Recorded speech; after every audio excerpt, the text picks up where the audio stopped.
Stress comes with transition, with adjustment. So sometimes something exciting happening in your life, like coming to university, can be a stressful thing, but for the most part you feel positive or excited about it.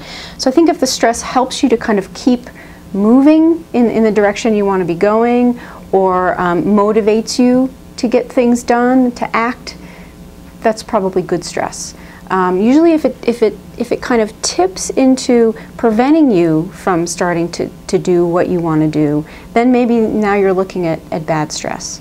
So when it's starting to tip over to interfering with your ability to function and go in the direction you want to go, accomplish the things you want to accomplish, then you're probably looking at something that is no longer workable.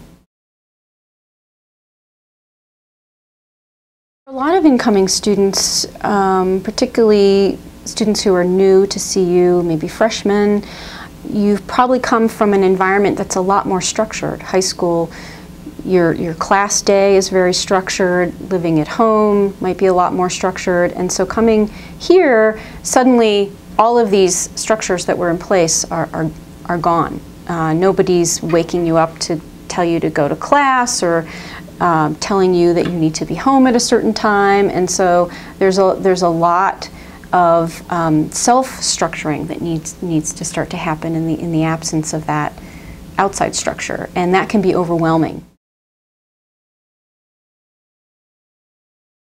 Some of the ways to cope are to start with taking care of yourself physically, making sure that that you're getting adequate sleep. If you're not sleeping enough, that often makes us less resilient, and it's harder to deal with the challenges that are coming at us when we're sleep deprived. So nutrition is important, making sure that you're eating enough and that the things that you're eating are going to support you physically. So anything you can do to support yourself physically is going to help you be more resilient when challenges come at you.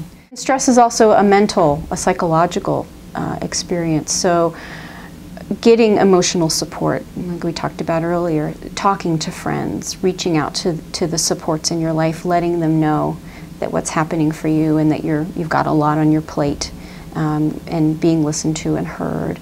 And also beginning to kind of coach yourself in your own mind. How you talk to yourself about what's going on can be helpful or not so helpful. So being able to remind yourself that you have coped with difficult things before and you will again, or other kinds of statements like "this will pass," can also help to reduce your stress.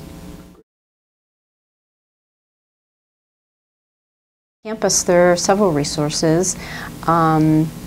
Here at PHP, we can offer individual therapy, group therapy. We also have, one of our groups is a de-stress group.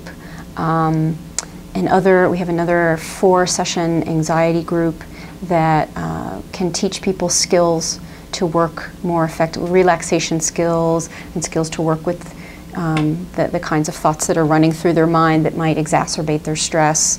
And then also over at Counseling and Psychological Services, they also offer I think intake plus 6 sessions free to all students for individual counseling, and then they also offer several groups, many of which are centered around stress reduction.